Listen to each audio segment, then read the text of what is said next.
times throughout the 20th century. Post-war independence movements across the globe in Kenya, Malaysia, Vietnam all used campaigns of terror in their struggles to end colonial rule. And the Jewish state of Israel was born of violence too, in part at the hands of groups that used the tactics of terror.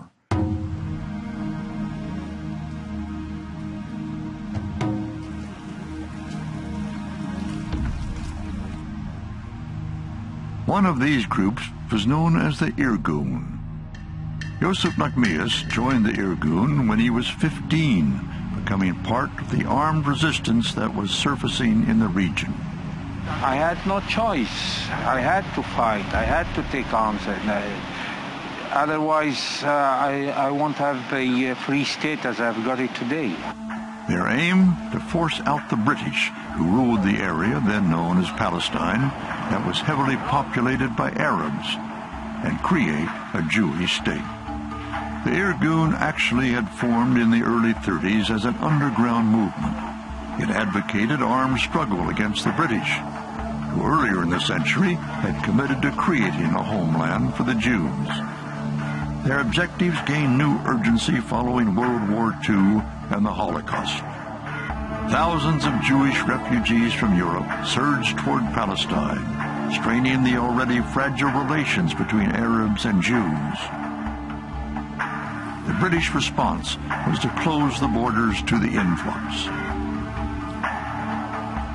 They used to come towards the Mediterranean and to the shores of Eretz Israel. The British won't let them in. They'll send them back to high seas at the beginning.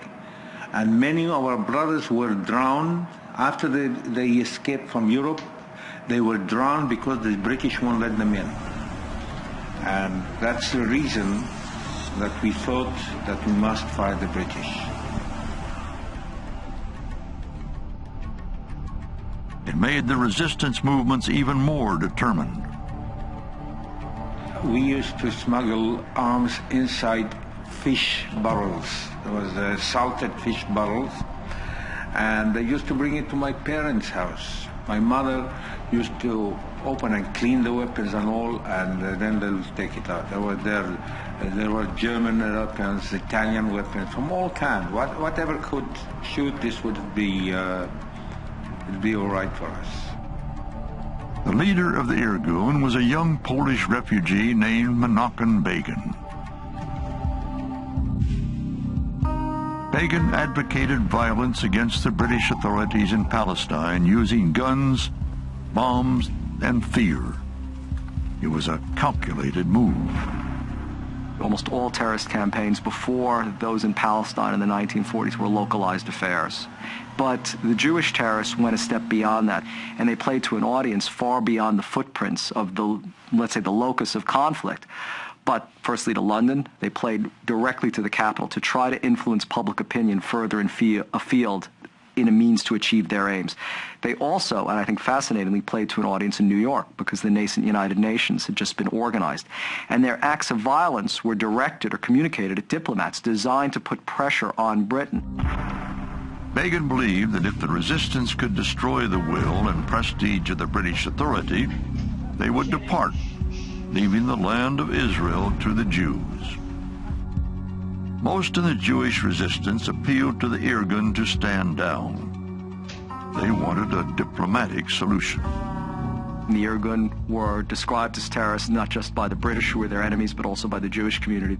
The focus of their attacks was primarily the British government, its servants, its security forces in Palestine, and they concentrated in the main against British military, intelligence, and governmental targets, not against British civilians.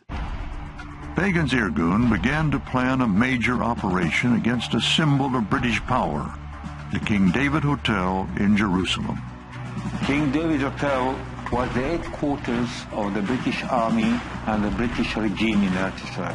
The Irgun find out that there is a pillar in the cellar on the southern part, on the south end of the hotel. If there's an explosion there, all the southern part of the hotel will be demolished. We started scouting the place, And we find out that every morning there's a truck coming from Ramallah with milk containers. We decided this is the way we're going to go in.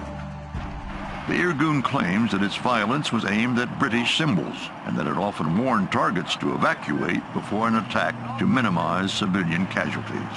Whether a warning went out on the morning of July 22, 1946 is still unclear. We waited for that truck from Ramallah. We overcome them. We took the containers out. We put a milk container, but instead of milk there was explosives. And our guys, they were disguised as Arabs, and they went immediately to the King David Tower.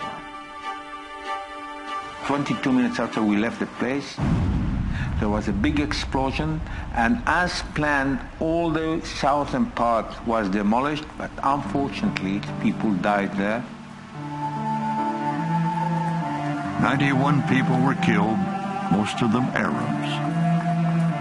28 of the dead were British. It was the deadliest operation of its time. The British were stunned, but unyielding. They clamped down on the Irgun, hanging Jewish militants in an effort to deter further violence. The Irgun responded with their own form of terrorist justice. There are two British sergeants in the British intelligence.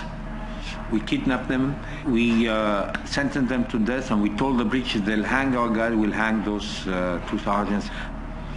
And we hanged those two sergeants in one of the forests there. The small and the weak, and at that time we were the small and the weak, are allowed to do some things that the strong and the powerful cannot do. And this is the critical difference. If you are small and weak, then necessity has no bounds, and people will forgive you for almost anything. If you are big and strong, then of course you always have the choice. You can either choose to fight or not to fight.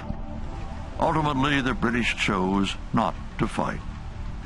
And while there were many factors involved in their final decision to leave, the violence perpetrated by the Jewish resistance accelerated that decision. On May 14, 1948, the new State of Israel was proclaimed. What I did then, I fought for my country, which was given to me by God. Sometimes in war, even a civilian here and there get hit. I won't call it violence, I call it defending myself. It was necessary to fight just to liberate my country, and that's why I took arms and fought the British.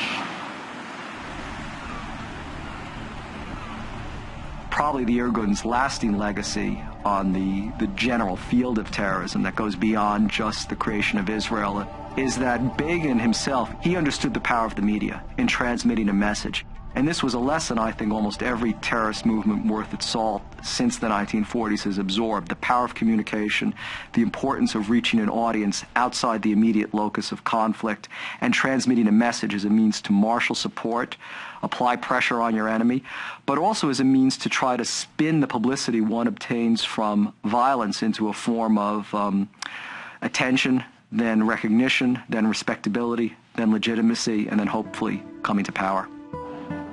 In fact, the man who marshaled support and gained publicity from violence would later become Prime Minister of Israel and be hailed as a peacemaker. Menachem Begin shared the 1978 Nobel Prize with Egypt's Anwar Sadat for the making of peace between Israel and Egypt. The Irgun's legacy would be a model for liberation movements that followed.